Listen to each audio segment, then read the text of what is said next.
Hello everyone, मेरा नाम है डॉक्टर ईशा गंभीर और मैं हूँ IVF consultant Neelkanth IVF Jaipur branch में। आज मैं आपके साथ बात करूँगी कि आईयूआई और आईवीएफ टेक्निक में क्या अंतर होता है। देखिए, आईयूआई होता है इंट्रा यूट्राइन इंसेमिनेशन।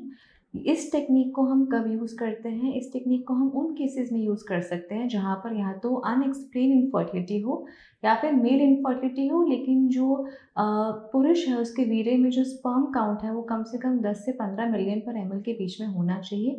तब इस टेक्निक को हम अपना सकते हैं। अब जानते हैं इस टेक्निक में क्या क्या स्टेप्स होते हैं।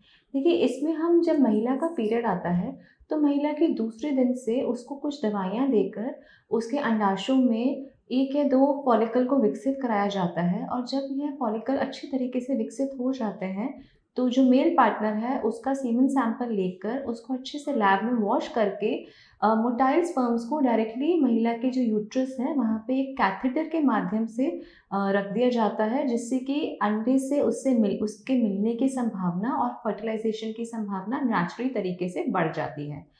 अगर बात की जाए आईवीएफ टेक्निक की, तो ये टेक्निक हम उन केसेस में करते हैं जहाँ पर मेल इनफर्टिलिटी में 10 मिलियन पर एमएल से भी कम स्पर्म काउंट हो, या फिर हमने अनएक्सप्लेन्ड इनफर्टिलिटी के केसेस में 2 से 3 बार आईयूआई कर चुके हैं लेकिन हम असफल रहे, या फिर कोई अन्य फीमेल फैक्टर हो जैसे कि फीमेल की ट्यूब ब्लॉक हो जहाँ पे नेचुरल तरीके से फीमेल प्रेग्नेंट नहीं हो सकती, या फीमेल के अंडों में काफ़ी कमी हो और उनकी क्वालिटी में भी संख्या में और क्वालिटी में कमी हो, उन केसेस में हम आईवीएफ टेक्निक का सुझाव देते हैं।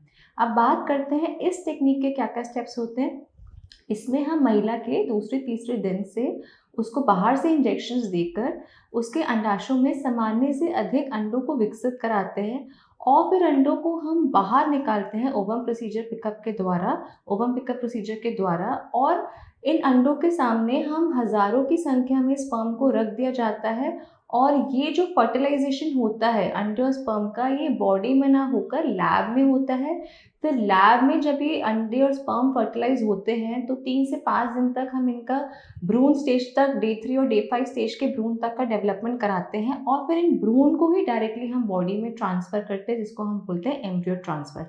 अगर दोनों टेक्निक्स की सफलता की बात की जाए तो आईयूआई की जो सफलता रेट है वो प्रति साइकिल 20% तक होती है, लेकिन आईवीएफ की इससे कई ज़्यादा सफलता होती है।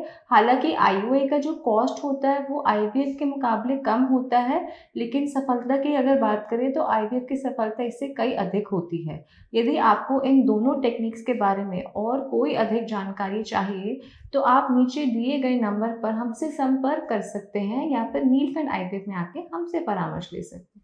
Thank you very much.